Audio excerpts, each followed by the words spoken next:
President Lee Jae-myung and U.S. President Donald Trump are poised to convene for their first face-to-face summit on August 25th in Washington, D.C.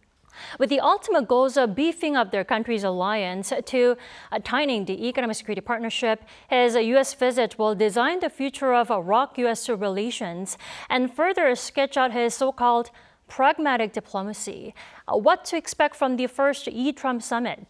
Joining us here in studio is Professor Lee Jae-min from Seoul National University.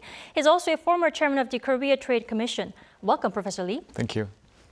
And also joining on my right is Professor Kim Jung from the University of North Korean Studies. Thanks for joining us, Professor Kim. Thank you for having me. And joining us virtually is Mr. Dennis Wilder. He's a former NSC Senior Director for East Asian Affairs. Hello there, Professor Mr. Wilder. Thank you for having me. Thanks for joining us. Good to be with you. And also joining us online is Mr. Jeffrey Schott. He's a senior fellow at the Peterson Institute for International Economics. It's a pleasure to have you with us.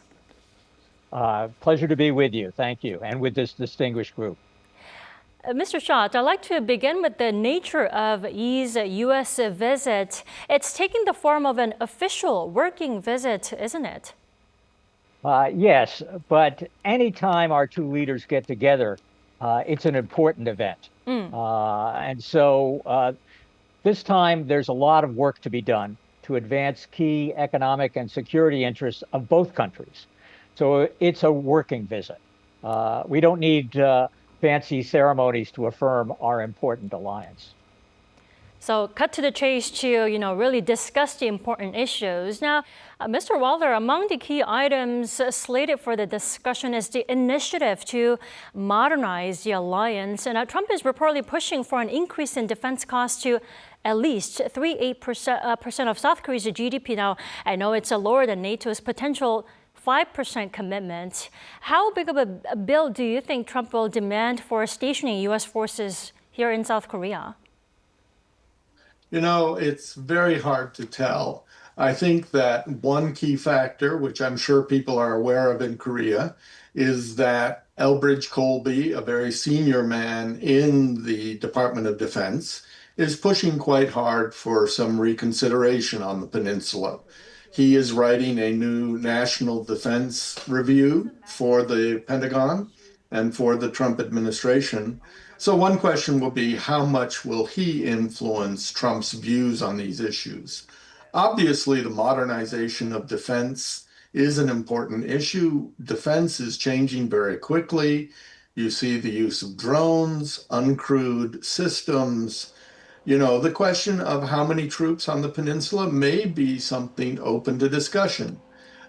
We are changing from needing to have large amounts of ground troops to some very real changes with artificial intelligence, satellite, cyber. Perhaps there is room for a discussion of modernization that would involve less ground troops and more sophisticated capabilities for 21st century warfare. But as I've said before, Trump is unpredictable. And I think South Korean side should be ready for a very open discussion on these issues.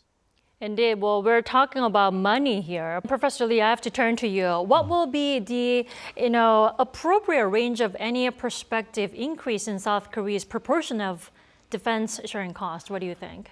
Well, it's difficult to come up with a specific number, sure, yeah. But at least what seems to be obvious is the increase of the defense costs on the part of Korea.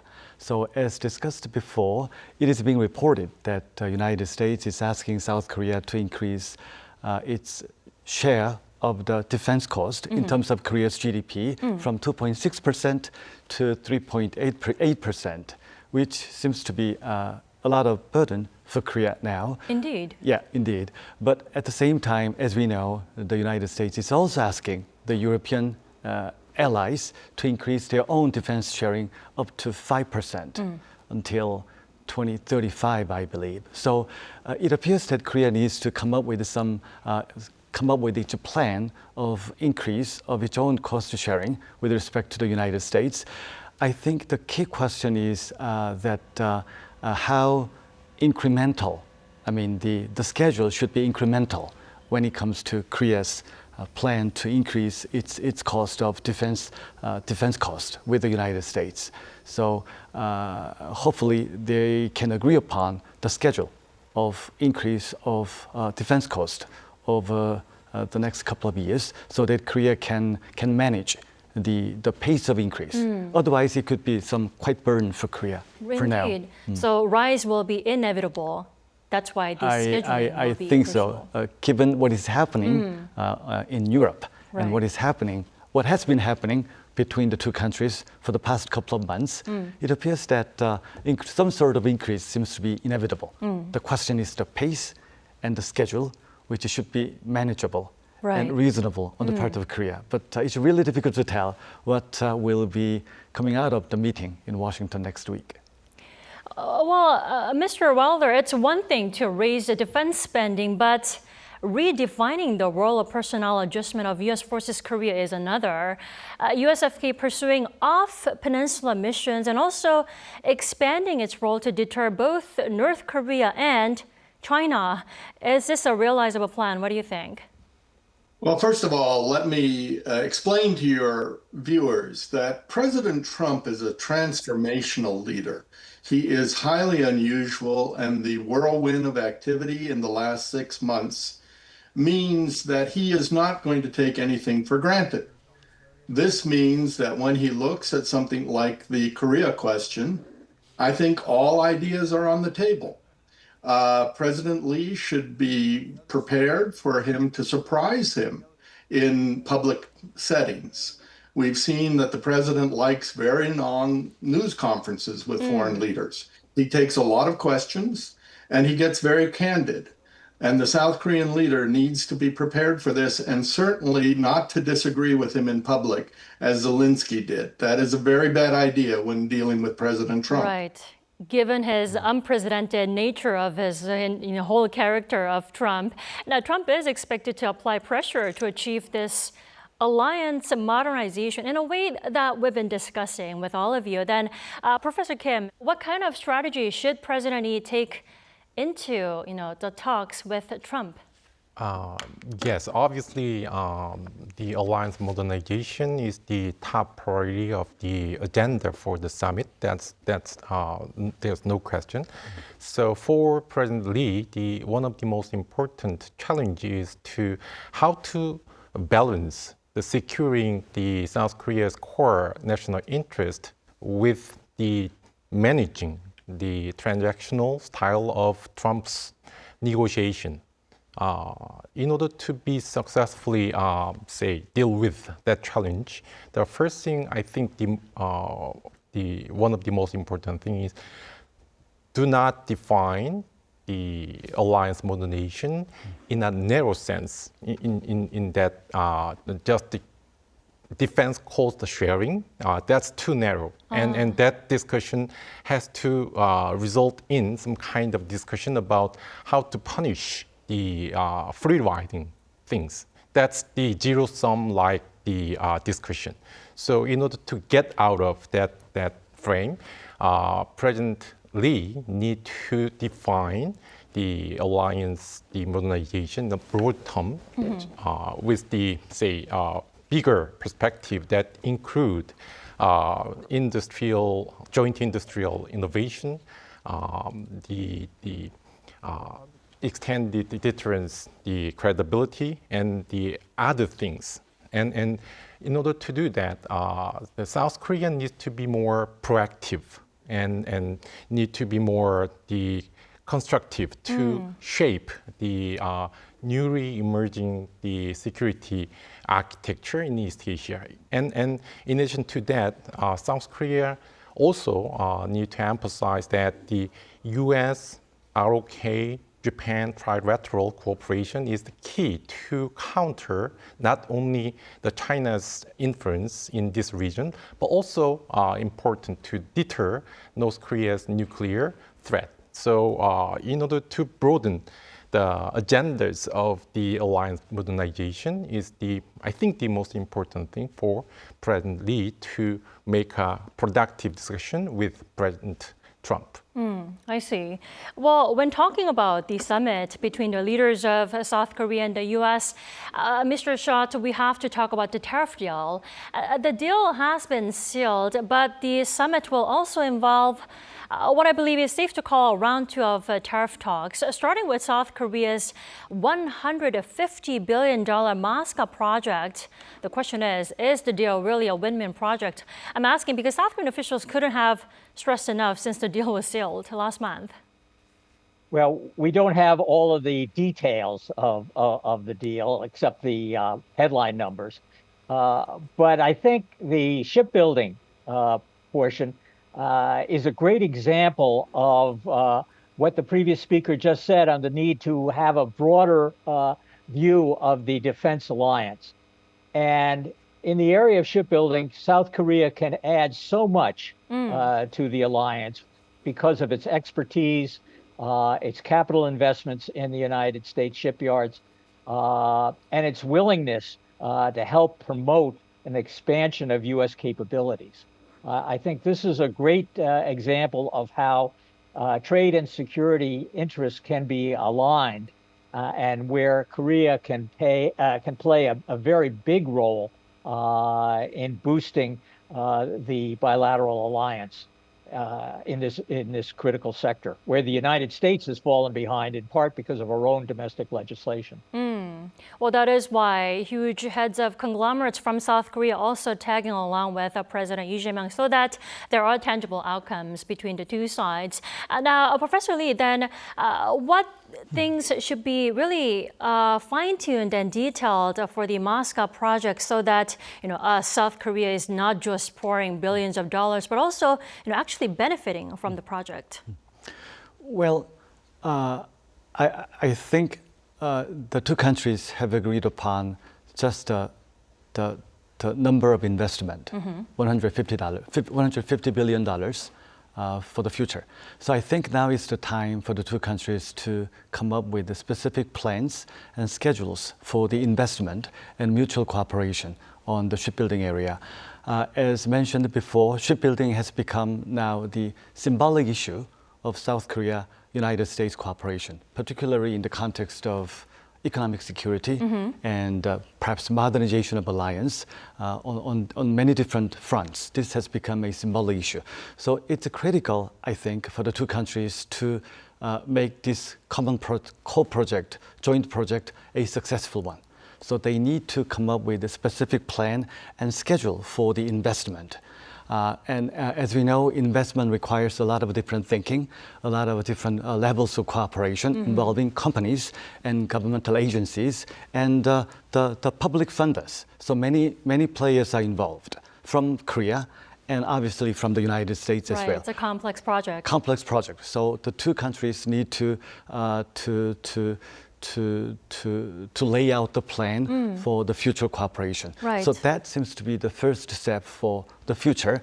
And also, one critical thing for Korea is, again, as previously mentioned by Professor Schott, the U.S. legislative requirement, which I believe up until now has prohibited foreign companies to be deeply involved in the shipbuilding area for the United States. So that legislative stumbling block needs to be cleared for Korea's active participation in the shipbuilding area in the United States. I think that legislative change is coming along, but Korea is anxiously waiting for that change to materialize. Indeed.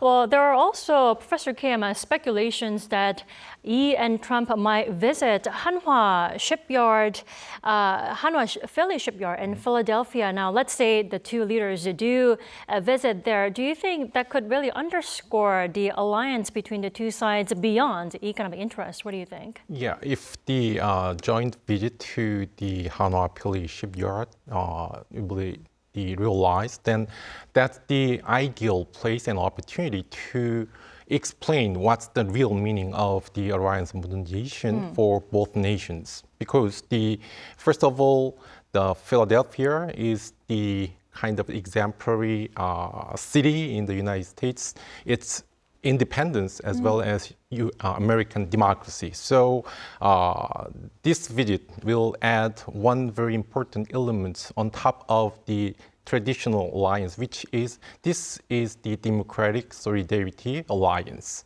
So we share the values of freedom, democracy, and rule of law kind of things. In addition to that, the Moscow project indicate that the alliance modernization can combine the traditional defense and industrial innovation. And then, as I said, the democratic, the solidarity here. So it shows us how the ROK-US alliance can be cooperative with the multidimensional aspects here. So if that can be realized, then this joint visit will mark the new chapter for the upgraded the US ROK alliance in the center of US democracy. Well, I think it is safe to say South Korea can take a breather for now that a tariff deal has been sealed between the two sides. But going back to you, Professor Lee, there are still pending matters that need to be ironed out between Seoul and Washington. For example, U.S. is demanding, is saying that 90% of South Korea's envisioned project will go to the U.S.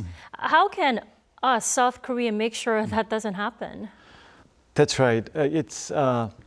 It has caused a little bit of confusion and concern on the part of Korea when the two countries have different explanation on the outcome of the bilateral agreement on July 30th. So one question is about who controls the investment. Right. And certainly there seems to be a different view on the future fate of the investment. So who controls the investment, and how do we calculate the amount of investment, and how do we manage the investment? All of them appear to be up in the air, which requires some elaboration and specification. I think it's quite natural, given the complex nature of a negotiation during the last week of negotiation in late July. I think it's natural, not surprising, that we have some missing holes of the agreement. That is the area where two countries need to elaborate. Hopefully, when the summit meeting takes place next week, then they can agree upon the details and elaborations on the bilateral agreement. That seems to be the starting point for the next step of the bilateral agreement. And also, one question from Korea is about semiconductors. What is happening for semiconductors? Right. So what was agreed upon in late July is simply reciprocal tariffs. There's no agreement on product tariff, such as the semiconductor tariff or pharmaceutical tariff, which have been discussed for some weeks now. So Korea has a strong interest in semiconductor. So we are keen to seeing what will happen with respect to semiconductor tariffs. So that seems to be one of the critical issues for clarification when the two countries have occasions to discuss. Right. They do need to narrow their differences this time. Yeah. I'm glad you brought this up because turning back to you, Mr. Shaw, so what about non-tariff barriers, including the fine-tuning the agricultural market access? Do you think it'll be brought up this time, or will Trump save it for later? Well, my experience as a trade negotiator, which goes back many decades, is that agriculture is always mentioned during these talks. Right. But, given the importance of the economic security issues at play, I think spelling out some of the next steps in strengthening the economic security relationship is going to be key. And perhaps there'll be a nod to the intent to increase trade and U.S. exports of certain agricultural products, but whether that's done via tariff rate quota or what else, I think is something that will be an ongoing discussion, but not necessarily priority next week. Well, now that shifting gears to North Korea, of course, and Korean Peninsula issues, Mr. Wilder, the Lee administration and the Trump administration are yet to officially really produce a united stance on North Korea and, of course, its denuclearization. How can the two leaders find, common ground in their North Korea policy during their summit this time? Where do they start? Well, first of all, if you look back at the first Trump administration, Trump is very personalized on the North Korean issue. He was very personal with Kim, and I think we have to say that in the second term, he probably at some point, once he gets past a lot of these international issues like Ukraine, may reach out again to Kim. So I think it's very important for President Lee to establish the personal relationship with the president, to very clearly in private explain where South Korea is on the North Korean issue. And again, personal chemistry will be very important here. Remember that Trump decides all foreign policy from within the Oval Office. The National Security Council system is not what he uses. He uses personal advisors. He uses Rubio, Vance, and others. And so President Lee really needs to very personally do this with the president. One area, unusual, and you may find this odd, the two presidents could discuss the fact that they were both victims of assassination attempts during their election campaigns. Right.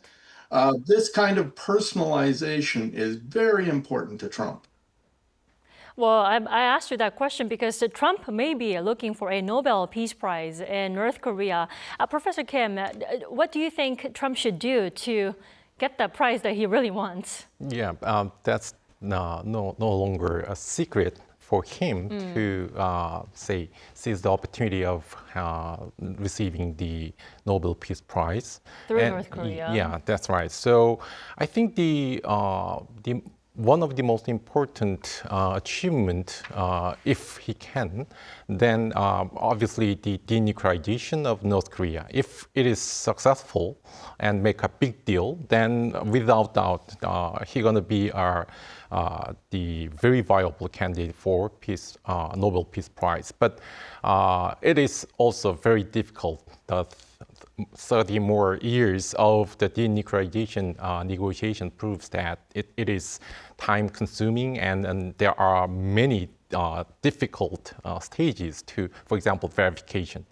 So another possibility is that Trump may make an official end of Korean War and strike a deal to make a peace treaty.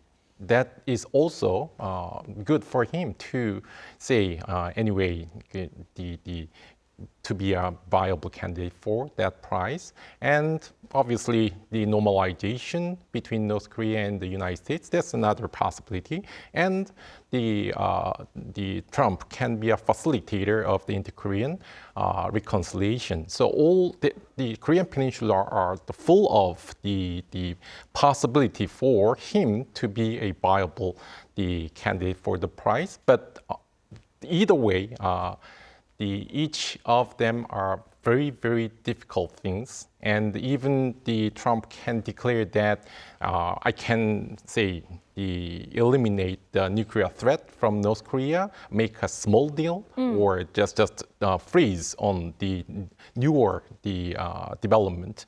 But that I don't think that's going to work for the committee member of the Nobel Peace Prize. So I'm not sure, but once again, the Korean Peninsula is the real source for him to imagine the Nobel Peace Prize candidate.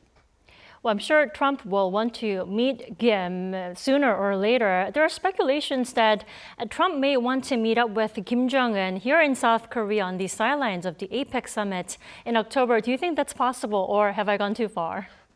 Trump may want to see the chairperson Kim Jong-un once again, but this time Kim Jong-un would set the higher bar because Kim Jong-un now enjoyed a very strong alliance with the Russia, and there is the military cooperation and the other benefit from that. So, and Kim Jong-un is very specific about that the denuclearization negotiation is no longer viable. So, without taking their country as the de facto nuclear power, there's no negotiation with the United States. So that's the stance of the Kim Jong-un. So maybe, but right now the possibility is not that high. Right, they both are very stubborn, I do have to say. Turning back to you, Mr. Wilder, then how can South Korea make sure Seoul is not, bypassed on Korean Peninsula issues, whether with the U.S. or North Korea? Well, I think this is going to take very, very clear communication between both sides. President Lee has an excellent man in his National Security Advisor, Ri Sun-luk. I worked with him in the Bush administration. I worked with him in the six-party talks. He knows the North Korean issues backward and forward. He is somebody that President Lee can rely on to talk to the American side at the second level in the U.S. government. But it's absolutely crucial that they develop these relationships with not only Trump, but that inner circle around Trump. And I'm sure South Korean officials have been very good at this in the past. I'm sure that they can do this again, but it will take a lot of effort. It will take a lot of patience with the Trump administration, but they need to make clear what the stakes are, what the issues are with North Korea, and what the best path they believe to some sort of settlement of the issues. Well, Mr. Shaw, President Yi is also stopping by Japan first this weekend ahead of his U.S. visit. Now, I'm sure this is a very strategic move. Would you say this is part of Seoul's efforts to stress the trilateral cooperation between Seoul, Washington, and Tokyo, and potentially bolster South Korea's negotiating position in trade discussions with the U.S.? What do you think? Well, as we said earlier, trilateral cooperation is critical in the region. And so this is a way of bolstering the Asia side of the equation. And I think it's critically important for having smoother Korea-Japan relations. But of course, another way of doing that is for South Korea to look into the large regional economic relationships that exist. Korea is part of the Regional Comprehensive Economic Partnership, but not part of the U.S. originated Trans-Pacific Partnership that Trump pulled out of 7-8 years ago. I think that's another area where Korean economic officials ought to start reviewing their positions. And this is an area where there can be greater cooperation with Japan and allies in the region, just as the European Union has reconsidered the Comprehensive and Progressive Trans-Pacific Partnership as a way of reopening and deepening economic and strategic talks with key partners. Then, Professor Kim, can Yi's Japan visit be a message to the U.S., highlighting the importance of trilateral security in countering China's growing influence and regional assertiveness? What's your take on this? Sure. The President Lee's visit to Japan has dual message. First one is for the U.S. audience. The President Lee is from the progressive political party, and there are many important concerns about the security policy orientation of President Lee. So here's the clear message. He signaled to President Trump and U.S. audience that he thinks the trilateral security cooperation with Japan and U.S. is the linchpin in stabilizing the East Asian region and countering China's influence and deterring the North Korea's nuclear threat. That's the first very important signal. Second one is this is the signal toward Beijing. And even if we have the progressive government in South Korea, the ROK-Japan cooperation is very solid. So China cannot exploit any kind of historic tension between South Korea and Japan. So this is another very important message to the leaders of the Chinese Communist Party here. So anyway, this kind of the strategic visit to Japan can give very strong bargaining hand in the President Lee. So he can use this kind of the importance of the trilateral cooperation with Japan and US in front of the President Trump. So this is another good example of why the modernization of alliance can be cooperative and mutually beneficial and the key in say, maintaining the stability in this region. Indeed. Well, in a nutshell, Professor Lee, it is President Lee Jae-myung's first visit to the U.S. and Japan, which are both critical partners of South Korea. What level of achievement would constitute a successful visit? Well, yes, indeed, it's a critical visit. So the next week will be a critical moment for Korea. The Korea-Japan summit is coming Saturday, and Korea-US summit next Monday. Critical week is ahead of us. I think the two meetings, particularly the bilateral summit meeting with the United States next Monday, will be a defining moment for the basic contour of President Lee's foreign policy and diplomacy. So we'll have to see how these two critical meetings play out for the next week. And I think, how do we evaluate the meeting? I think the achievements that we can expect is the confirmation and establishment of the framework of cooperation with Japan and with the United States. We have had many working level meetings this year. Particularly, we have had many working level meetings since the inauguration of the Lee administration, starting from early June. But we do not have a critical summit meeting where critical issues can be discussed. This is the first occasion of for the two leaders to meet.